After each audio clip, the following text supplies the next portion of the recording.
finally doing another book, a book review, and this one is a little bit different from the other books I've done. But we are reviewing Dallergut Dream Department Store, as a few of my mates wanted me to do a video and post it on YouTube so they could look at it. This will be going on My Vinted for £1, which is the same price I bought it from Vinted. And full disclaimer, I didn't enjoy this book. I thought I was absolutely going to love this. I will not lie to you. I am a huge fan of the series, Before the Coffee Gets Cold. It's a book series which is very close and personal to me, because of how it explores like the human condition. Now, this book is supposed to be very similar in essence, but it explores the side of the human condition supposedly around dreamscape and dreaming. And so I was like, oh, it's going to be brilliant. I'm going to love this just as much as Before the Coffee Gets Cold. Unfortunately, even though I read a lot of books that read like an ADHD on crack, this read like one, but the bad kind. I did not finish this book. I think I got my hopes a little too high for this. Now, I'm not, which is also why you will see I also removed the sequel. I have tried rereading this from the start for a couple of months now, and I have really struggled immensely to get into this book because I couldn't make sense of the storyline or what was going on. I found the world to have too much going on, if that's possible. And this is coming from someone who is a huge fan of the Percy Jackson series. I didn't want to rate it 1 star because overall I did really like how creative this book was. I really like where it was going and what it was trying to do, but it felt overcomplicated and very difficult to understand. Like, the way the book is wrote, it feels like you're expected to understand what all these creatures are, and it is very difficult for me to wrap my head around. The actual storyline. I didn't know what the storyline was at any given point, and so I ended up not finishing this at 20%.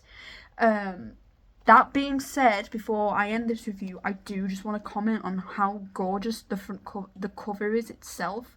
This was the first book, I believe, that I've read diving into Korean translation. Because I usually read a lot of Japanese translation books. I do find, and I don't want this to also put me off reading other Korean translation. There are a few others that are on my to be read list.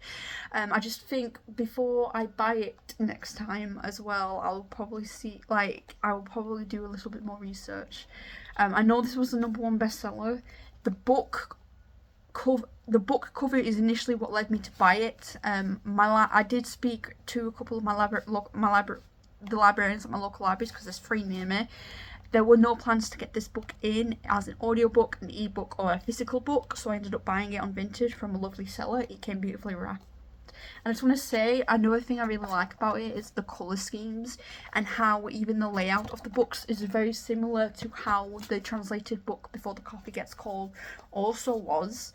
However, I just could not get into this book. Now, I did not want to give this a 1 star because I was struggling to understand the world building, because it felt like there was too much going on. It didn't feel rushed per se, but it just felt like one of those books where you needed to know from the get-go the world, and it felt like there should have been something before this book to me personally, which explored the details of the world a little bit better.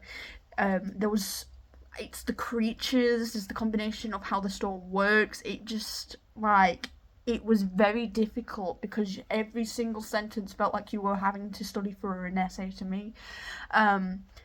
I don't know if that's just because I've been reading books which have been particularly easy for me to understand lately, and I've gotten into a lot of kids' books, and maybe in a few years I will need to return to this book.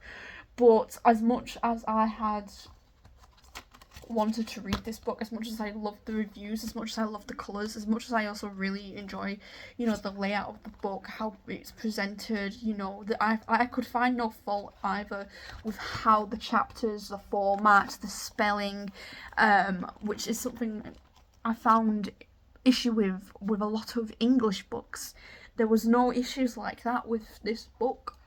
But the way that the storyline, what I feel like I went into this book with a bit too high of expectations, and unfortunately those expectations were not met. And I think part of the problem was also because I was expecting something quite similar to Before the Coffee Gets Cold with this book, and it did not deliver that sort of storyline.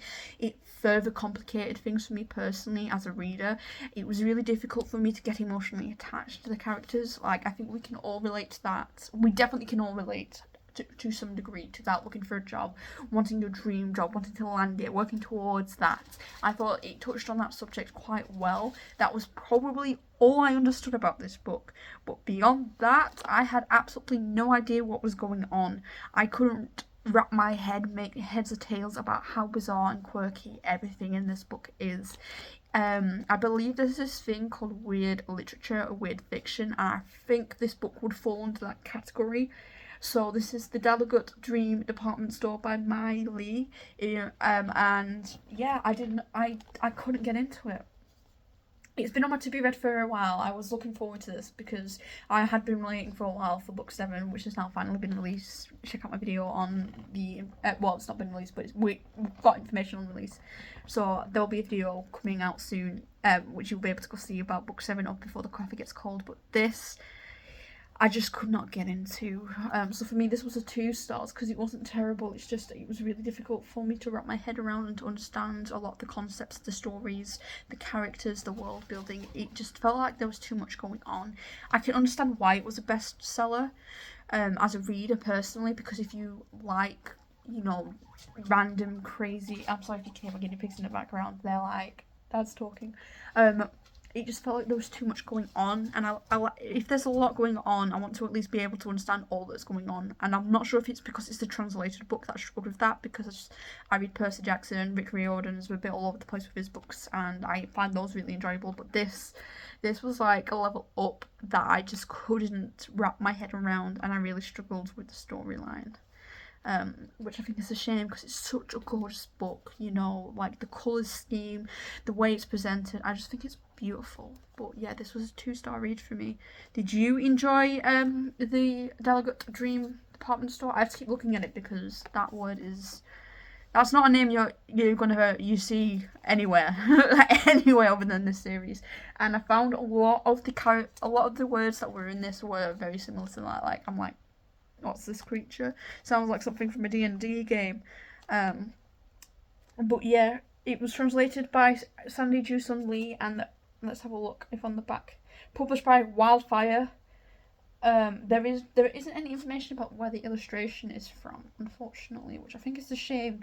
Normally on books you would see either on the front cover or it would be published like underneath, like I know with a lot of the books. Goodness knows how the front cover was done. Oh, here we go. Cover design and illustration by Se Young Kwon. And it's Wildfire Books, which I just think is interesting. I also like to include those. But have you read this book? Is this on your to be read book? Is this on your to be read list? What do you disagree with my thoughts and feelings on this? I'm curious what other people think about this book. But yeah, without further ado, I will see you guys in the next one. Peace out.